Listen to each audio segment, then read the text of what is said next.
नमस्कार, मैं हूं गीतिका पांडे और आप देख रहे हैं मध्य प्रदेश का number 1 news channel clean news MP. चलिए देखते हैं मध्य प्रदेश की सभी शाम तक की मुख्य खबरें फटाफट अंदाज में।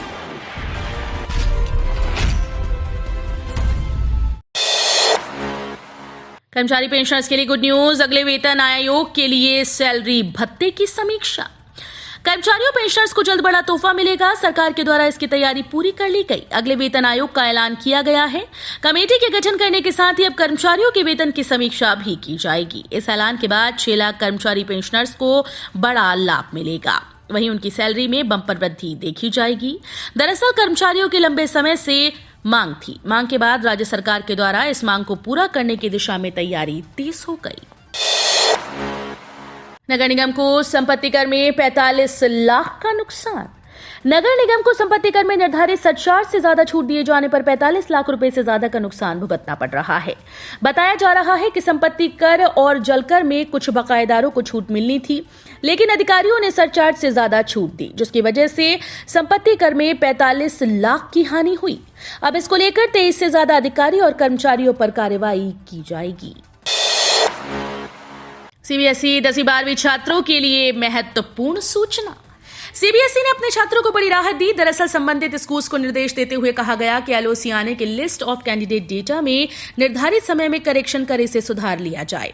इसके लिए अंतिम तिथि 6 दिसंबर निर्धारित की गई। 10वीं और 12वीं बोर्ड परीक्षा 2023 में उपस्थित होने वाले उम्मीदवारों की सूची में डेटा सुधार आवश्यक है। दरअसल अकेले बिहार में लाखों बच्चों के डेटा में त्रुटि देखने को मिली है। प्रदेश के वरिष्ठ अधिकारियों को मिलेगा प्रमोशन। इन नामों पर लगी मोहर, जल्द भरे जाएंगे ये पद। केंद्र सरकार ने मध्य प्रदेश में एसपी से डीआईजी पद पर प्रमोशन वाले प्रस्ताव को खारिज कर दिया। केंद्र से स्पेशल डीजी के 3, एडीजी के 3, आईजी के 2 पदों पर प्रमोशन को मंजूरी मिली। जांच के कारण लिफाफा बंद होने की स्थिति में 15 पदों पर डीआईजी प्रमोट होंगे। राज्य सरकार ने केंद्र से 16 खाली पदों के अलावा 10 डीआईजी के अतिरिक्त पद पर प्रमोशन का प्रस्ताव भेजा था। खाद्य सुरक्षा योजना में गड़बड़ी, पात्र हितग्राहियों को नहीं मिल रहा खाद्यान्न। प्रदेश में गरीब परिवारों को रियायती दर पर खाद्यान्न उपलब्ध कराने के लिए राष्ट्रीय खाद्य सुरक्षा कानून के तहत दिए जाने वाले खाद्यान्न के वितरण में गड़बड़ी के मामले सामने आए। मुख्यमंत्री जन सेवा अभियान में बड़ी संख्या में पात्र व्यक्तियों को खाद्यान्न न मिलने, निर्धारित मात्रा से कम आवंटन देने और राशन दुकानें समय पर न खुलने की शिकायतें प्राप्त हुई हैं। रेलवे ने बंद किया गेट, 12 दिसंबर तक बंद रहेगा ये रूट। राजधानी भोपाल से नर्मदापुरम होते हुए इटारसी बैतूल को जोड़ने वाले रसूलिया ब्रिज की आखिरी स्लैब का काम शुरू हो गया। तय समय से एक दिन बाद रसूलिया रेलवे गेट को 12 दिसंबर तक के लिए पूरी तरह से बंद कर दिया गया। इसके बाद ब्रिज का आखिरी स्लैब डालने, लोहे का जाल बुनने का काम शुरू हो गया। रेलवे ने आदेश मिलते ही 12 दिसंबर तक के लिए गेट को बंद कर दिया है। महाकाल दर्शन के बाद बोले राहुल, इस देश में सिर्फ 2 लोगों की होती है पूजा।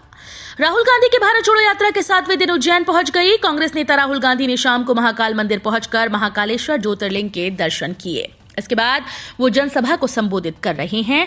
राहुल का महाकाल पहुंचना और बड़ी जनसभा को संबोधित करना कांग्रेस का हिंदुत्व को लेकर सबसे बड़ा दांव माना जा रहा है।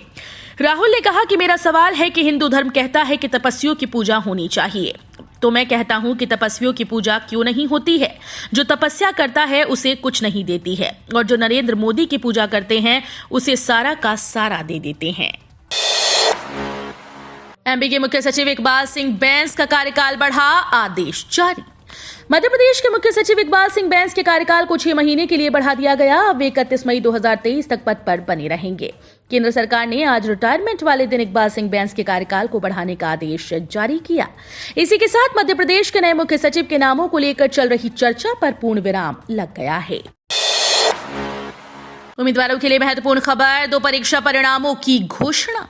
मध्य प्रदेश लोक सेवा आयोग के उम्मीदवारों के लिए महत्वपूर्ण सूचना है। दरअसल कई पदों पर होने वाली भर्ती के लिए नोटिफिकेशन जारी किया गया था, जिस पर अब परीक्षा परिणाम की घोषणा कर दी गई। डीएसपी रेडियो परीक्षा का आयोजन 16 अक्टूबर को किया गया था, जिसके लिए रिजल्ट की घोषणा की गई। शाखा अधिकारी संपदा प्रबंधक परीक्षा 2021 का आयोजन 6 नवंबर 2022 दिन रविवार को किया गया था। उम्मीदवारों के लिए अच्छी खबर, 11,000 पदों पर होगी शिक्षकों की भर्ती।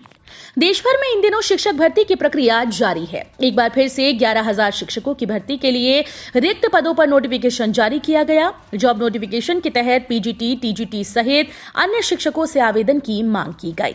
आवेदन करने की अंतिम तिथि 26 दिसंबर 2022 रखी गई है। जारी अधिसूचना के तहत केंद्रीय विद्यालय संगठन के द्वारा पीजीटी, टीजीटी, पीआरटी और विभिन्न पदों पर भर्ती के लिए अधिसूचना जारी की गई। तो ये थी शाम तक की मुख्य खबरें। रोजाना ऐसे ही मध्य प्रदेश से अपडेट रहने के लिए क्लीन न्यूज एमपी को अभी सब्सक्राइब करें और वीडियो को लाइक करना बिल्कुल न भूलें। धन्यवाद।